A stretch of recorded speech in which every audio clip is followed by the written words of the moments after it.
Rahim. Assalamu alaikum. It is exactly 9:47 a.m. And that, of course, means we're on to our final interview of the morning. We will be talking with Dr. Fatima Hendricks. She is a humanitarian activist. She's also an occupational therapist and author, and as I've indicated, a humanitarian activist. Lovely to have you on the show, Fatima. A pleasure, I might add. I was actually disappointed when I didn't get to talk with you last week, but assalamu alaikum to you and welcome. Wa alaikum salam wa rahmatullahi wa barakatuh, my beloved sister. It's so wonderful to be here right now chatting to you this beautiful Monday. Likewise, Alhamdulillah. So let's unpack what's happening in your part of the world, and that, of course, is the Western Cape. And this is a call by the SAJFP, the South African Jews for a Free Palestine. Talk to us about why they are raising their voices at this point in time. I also understand that there's an international conference of sorts that's going to be convened. I suppose it's happening as you and I speak.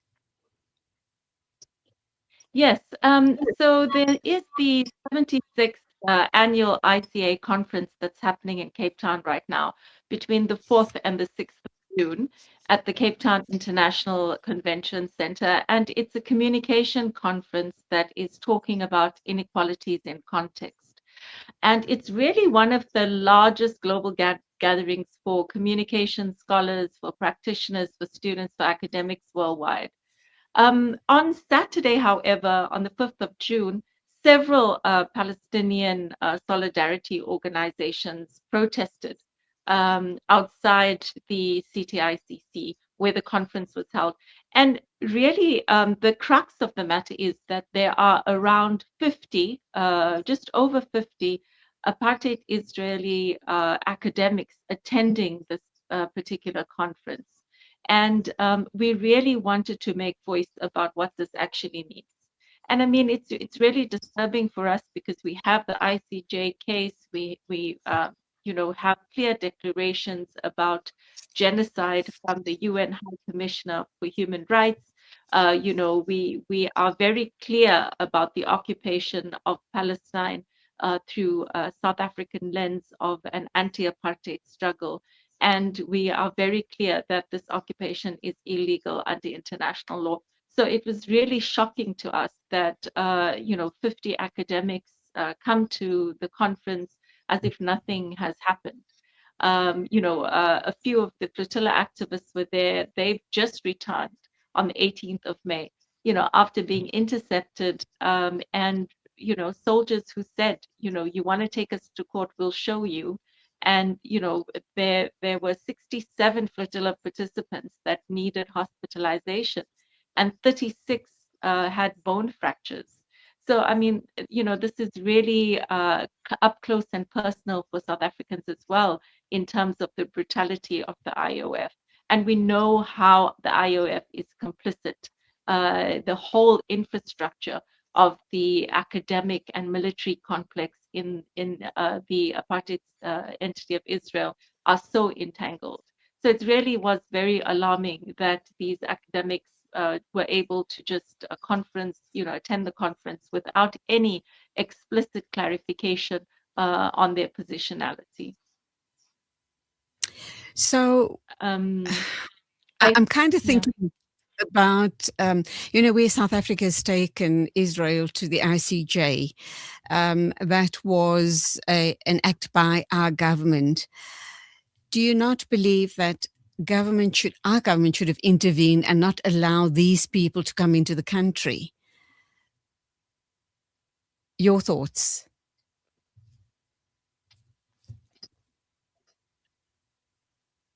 We do apologize. There seems to be a problem with the connectivity. There is a Look, there delay. is the Fatima, I'm not government. sure if you heard me. Yeah, I mean, sure. There's the.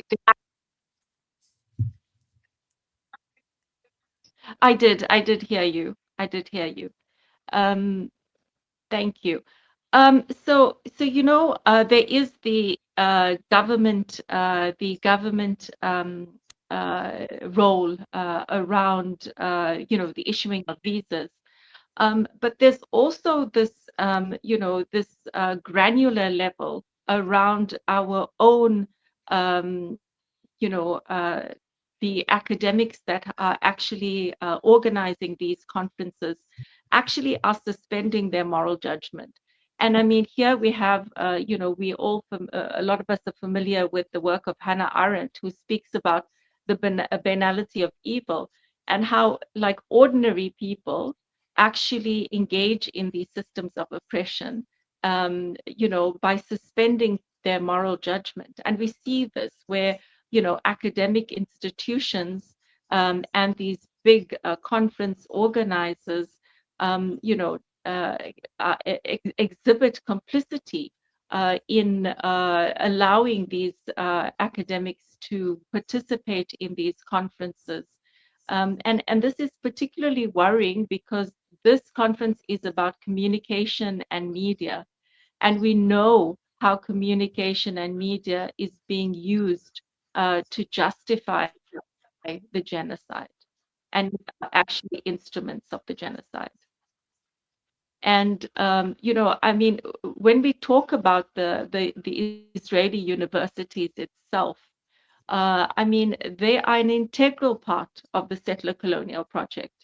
And I mean, if we even look at the chairs of the different committees and interest groups that are being, that were actually hosted at the conference, these chairs are from universities that are highly, highly problematic. I mean, we have chairs of some of the receptions that were held, communication, and the chair of that is from Ben Gurion University of the Negev. I mean, this is the same Negev, Ben Gurion University, that is located in the Negev desert, where the Kitsiet prison is, where most of us were held, and a lot of the Palestinians are being imprisoned right now. And it's the same Negev desert that Israel is occupying, large pieces of land there to so-called make the desert bloom. So, so having people from the Ben Gurion University of Negev and the University of Haifa, etc., is highly problematic. I mean, if you look at just like Ben Gurion University, I mean, it partners with some of Israel's top weapons companies. It's got a Israeli military building right on the campus. It's, it's really home to a site of contestation in regards to not only the Kitsiet prison, but also this new canal that they're wanting to build, the Ben Gurion Canal project. That's supposed to connect the Mediterranean to the Gulf of Aqaba via the occupied Palestinian territories. And it's supposed to connect the port of Ashdod. So I think, this is, the things that we really have to highlight. Even the University of Haifa, it holds a military base. And, the Hebrew University, which is where some of the academics are also from, they actually openly liaise and deal with leading weapons manufacturers such as Rafael and Israeli aerospace industries. So these are universities that are highly, highly complicit. Okay, with about 3 minutes to go to wrap up time, Fatima, With about 3 minutes to go to wrap up time, for the very poor Fatima, connectivity. Let's just ask you the final question then. I presume that your organization did poor connectivity. Organizer. Sorry, I'm getting a lot I'm going to try to move to a bit better spot. Okay. No, but I'm getting a lot of feedback in my ears as well. And I don't want to end the interview without asking this final question. What did the organizers respond to you guys when you objected to the fact that this convention was taking place and would be hosting convention was taking place and would be hosting genocide Israelis. Yes, so there was a meeting that was held, a negotiation meeting that was held. We were told to come, asked to come back at about 6 o'clock, where we met with the president of the ICA, and negotiations took place to really state very categorically our objection to the Israeli participation without any qualification as to them stating their positionality and distancing themselves from the institutions and really clarifying their position. So what happened was that it was agreed that there would be a Cape Town ICA declaration of attendees explicitly stating that they were making a clear statement about the genocide, the occupation, and its illegitimacy, and then as well as stating the demands around which are the call on all of the academics present to acknowledge the genocide and the occupation, and to clearly state and distance themselves from the occupation and the universities that are complicit in this.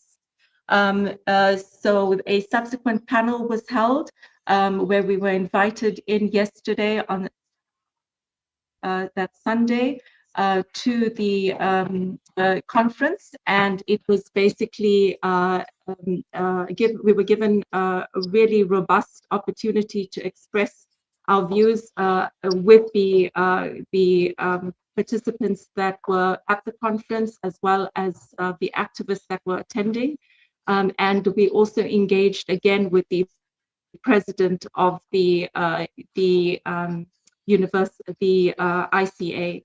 What is very, very clear is that there is much work still to do in the relationships between leadership and the gaps between leadership and the attendees in terms of understanding how complicit large organizations and associations are in their complicity with Israel, while some large international organizations have distanced themselves and engaged in academic boycotts of Israeli academics and institutions.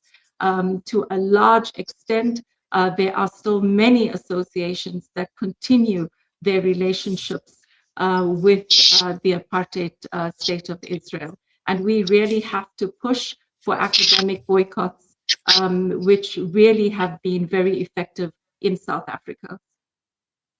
And that's where we leave it. Thank you indeed. I'm so sorry that the transmission is so bad.